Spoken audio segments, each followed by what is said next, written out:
역대 정권 중에서 부동산을 정책을 통해서 유일하게 딱 한 번 안정을 시켰던 적이 있었다고 얘기를 몇 번 했었지. 그때가 유일하게 노태우 정권 때라고. 요때 1기 신도시, 분당, 일산, 3본 200만 호 건설을 발표를 하면서 엄청나게 폭등할 조짐이 보였던 부동산 가격이 1기 신도시가 완공이 되면서 안정을 시켰다고. 계속 김영삼 정권 때까지. 이게 유일한 정책을 통해 부동산 가격을 안정시킨 케이스야. 그거 외에는 이명박 박근혜 때 떨어진 거는 글로벌 금융 위기로 인해서 외부적인 영향으로 인해서 떨어진 거지 정책으로 떨어진 것도 아니고. 노태우 정권 때 폭탄 공급 정책 1기 신도시 200만 호 건설 요거를 주도했던 분이 누구냐? 박승 전 한국은행 총재라고 있어요. 훌륭한 분이야. 똑똑해. 진짜 대세를 제대로 보는 분이야. 박승 전 한국은행 총재. 박승 씨가 노태우 정부 때 경제수석으로 토지 공개념도 법제화하고 2021년에 내년부터 부동산 가격 꺾여서 20-30년 장기 하락할 것이다 얘기를 했어. 예측한 그대로 되고 있어. 2022년부터 부동산 가격 꺾이고 20-30년 장기 하락하는 게 많이 보여. 부동산은 이제 끝났다. 우리나라 부동산은 끝났다고 판단한 게 좋아. 일본같이 잃어버린 20-30년 될 것 같아. 인구는 줄고 있는데 공급은 무진장 늘어났어. 미분양 아파트들이 전국에 드글드글이야. 이게 왜 오르겠어? 들어가서 살 사람이 없는데 오를 수가 없지. 이거는 어려운 경제 용어를 안 써도 공급이 수요보다 많으면 당연히 부동산은 안 오르지. 내릴 수밖에 없어. 그거를 전제해 놓고 우리는 살 길을 찾아야 돼. 부동산 오를 때까지 버텨보자. 위험한 발상이야. 공급이 넘쳐난다고. 대구 쪽에는 미분양 아파트가 심각한 수준이야. 전국에서 가장 많아. 대구 쪽에서 곡소리가 나기 시작할 거야.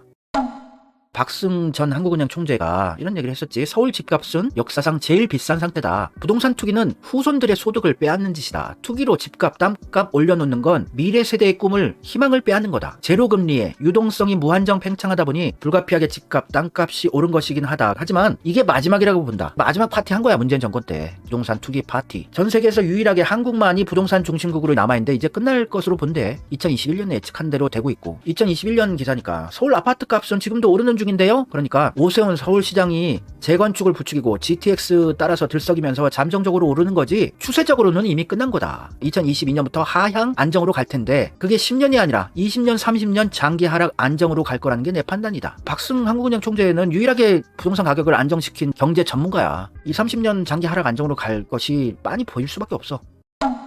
우리가 이재명 정권 뽑아서 종전선언하고 통일의 길을 열어나가고 다시 인구 증가시키고 출산율 올리고 이러지 않는 이상 지금 상태로는 20-30년 장기 하락이야. 부동산 쪽에 관련 업이나 투자를 해놓은 분들은 무조건 몰빵 이재명 지지를 해서 다시 대한민국 한민족 살리고 대한민국 전체의 경제를 다시 이끌어야지. 통일의 길을 열어나가면 부동산 다시 오를 수가 있지. 우리나라가. 그거 없이 지금 상황 그대로 가면 일본과 같은 20-30년 부동산 가격 떡락이야. 일본은 주택 사면은 아파트건 중고주택은 내려 값이. 중고차 자동차가 샀을 때 타면 탈수록 가격이 내려가는 것처럼 일본은 계속 가격이 내려가요. 주택 사놓으면.